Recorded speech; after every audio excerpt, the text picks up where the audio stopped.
साथियों, मेरे चैनल से जुड़ने के लिए सब्सक्राइब बटन को प्रेस कर दीजिए और यदि आप चाहते हैं कि नया वीडियो अपलोड होते ही आपको मैसेज मिल जाए तो बेल आइकन को भी ऑन कर दीजिए। नमस्कार, जय श्री राधे।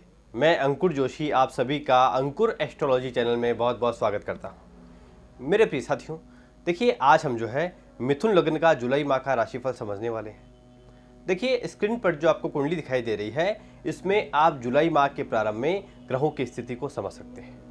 इसके अलावा कौन कौन से ग्रह जो है कब कब राशि परिवर्तन कर रहे हैं, यह भी आप स्क्रीन पर देख सकते हैं। मेरे प्रिय साथियों, यदि आप बिल्कुल शून्य से ज्योतिष का ज्ञान प्राप्त करना चाहते हैं तो हमारे ऑनलाइन बेस से जुड़कर आप बिल्कुल शून्य से ज्योतिष का ज्ञान प्राप्त कर सकते हैं।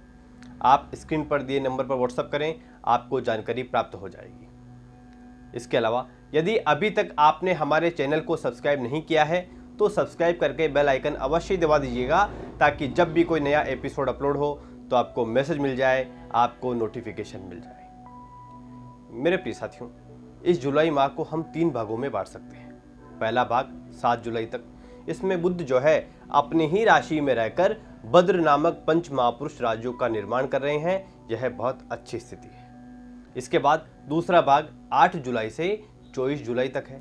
इस समय सीमा के मध्य आप परिवार के साथ एंजॉय करेंगे और आपके पास अच्छी मात्रा में पैसा भी आ सकता है। यदि आपने किसी को पैसा उधार दे रखा है तो इस समय सीमा के मध्य प्रयास करें, पैसा वापस आ सकता है। अब देखिए तीसरा भाग 25 जुलाई से 31 जुलाई तक। इस समय सीमा के मध्य आप कुछ साहस वाले काम कर सकते हैं, यानी जिस काम को करने की हिम्मत आप पिछले कुछ समय से नहीं कर पा रहे थे, तो जो अभी आपके पास पैसा आया है उस पैसे के दम पर आप साहस कर पाएंगे। मेरे प्रिय साथियों, इस जुलाई माह में आप अपने आप को देखिए बहुत एनर्जेटिक महसूस करेंगे। इसका कारण यह है कि तीसरे भाव के स्वामी सूर्य जो है आपकी कुंडली के लग्न भाव में है और यह यहाँ 16 जुलाई तक रहने वाले हैं। तो देखिए इस जुलाई माह में आपके मान सम्मान में वृद्धि होगी, आपका प्रभाव बढ़ेगा, लेकिन आपको अग्रेसिव नहीं होना है और आपको अहंकार नहीं करना है। इस बात का आप विशेष ख्याल रखें। मेरे प्रिय साथियों, यदि आप शेयर बाजार में निवेश करते हैं तो आप यह महसूस कर रहे होंगे कि आपका पैसा कहीं फंसा हुआ है। यदि आपका पैसा जो है शेयर बाजार में लगा हुआ है और यदि आप नुकसान में चल रहे हैं तो इस जुलाई माह में बहुत अच्छी रिकवरी हो सकती है। लेकिन इस जुलाई माह में यदि रिकवरी नहीं होती है तो ऐसी स्थिति में फिर आप जो है 30 अक्टूबर तक थोड़ा देरी रखें और जो पैसा आपका लगा हुआ है ठीक है, लेकिन नया निवेश ना करें, उसी पैसों को आप घुमा सकते हैं। इसके अलावा यदि आपके बच्चे हैं और स्कूल या कॉलेज में पढ़ते हैं तो आपको जो है उनकी बहुत चिंता है। इसके अलावा आप उनकी पढ़ाई से पूर्ण संतुष्ट भी नहीं हैं। यदि ऐसी स्थिति आप महसूस कर रहे हैं तो आप प्रतिदिन शाम के समय कुत्तों को ब्रेड या टोस्ट अवश्य ही खिलाएं। मेरे प्रिय साथियों, देखिए अभी हम जो जुलाई माह का राशिफल समझ रहे हैं यह ग्रहों के वर्तमान गोचर पर आधारित है और गोचर जो है अपने आप में स्वतंत्र फल नहीं दे सकते हैं। तो सटीक फलादेश के लिए अपनी कुंडली में ग्रहों की स्थिति के साथ साथ ग्रहों की दशा अंतर्दशा देख लेना भी अत्यंत ही आवश्यक होता है। इसका कारण यह है कि बहुत से लोगों की कुंडली जो है वह मिथुन लग्न की होगी, तो सभी को समान फल प्राप्त नहीं हो सकते हैं। इसलिए अपनी कुंडली में ग्रहों की स्थिति के साथ साथ ग्रहों की दशा अंतर्दशा देख लेना भी अत्यंत ही आवश्यक होता है। इसलिए मेरा आपको यही कहना है कि महत्वपूर्ण बात को निश्चित करने से पहले अपनी कुंडली का विश्लेषण अवश्य ही करवा लें। मेरे प्रिय साथियों, यदि अभी तक आप अविवाहित हैं और आपका संबंध कहीं तय नहीं हो पाया है तो इस जुलाई माह में बहुत अच्छे संकेत दिखाई दे रहे हैं। यदि कोई रिश्ता आता है तो आप सोच विचार करके फाइनल कर सकते हैं। देखिए यदि आप प्रेम संबंधों में हैं तो 20 और 21 जुलाई आपके लिए अच्छे दिन साबित हो सकते हैं। इसके अलावा यदि आप किसी को प्रपोज करना चाहते हैं तो भी इन दिनों में आप कर सकते हैं, सफलता का प्रतिशत अधिक रहने वाला है।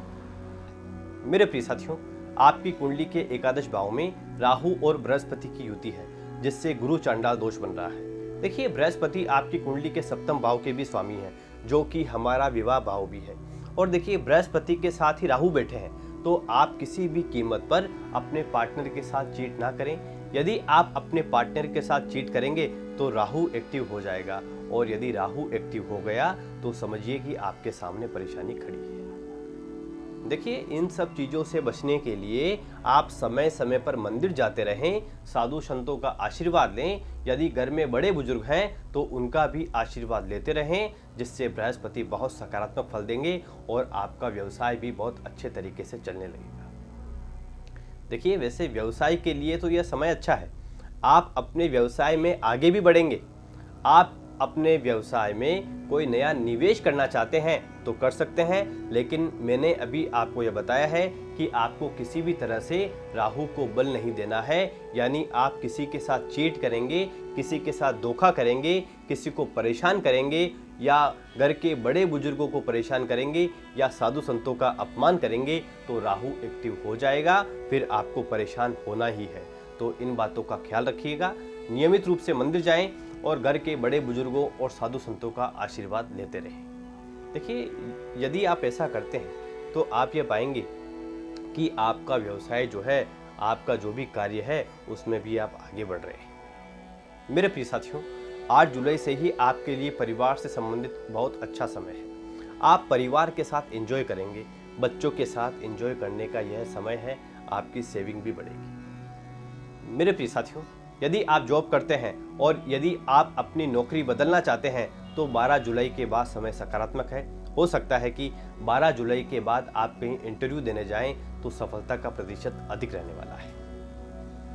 मेरे प्रिय साथियों, इस जुलाई माह की 27, 28 और 29 तारीख आपके लिए खर्चे वाले दिन साबित हो सकते हैं। इन दिनों में कोई अचानक खर्च आपके सामने आ सकता है, और इन दिनों में आप अपनी सेहत का भी ख्याल रखें। यदि सेहत में गड़बड़ रहती है तो नियमित रूप से भोलेनाथ के मंदिर जाएं और जलाभिषेक अवश्य ही करें। इसके अलावा 6 और 7 जून को आपको चिंता रह सकती है।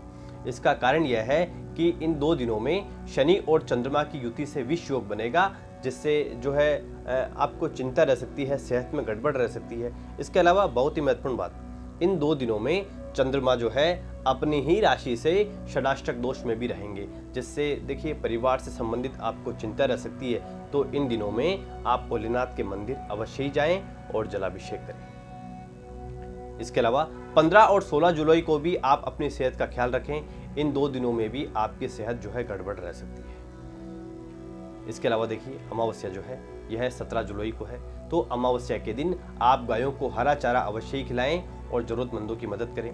इसके अलावा पूर्णिमा जो है 3 जुलाई को है। उम्मीद करता हूँ यह एपिसोड आपको अच्छा लगा होगा।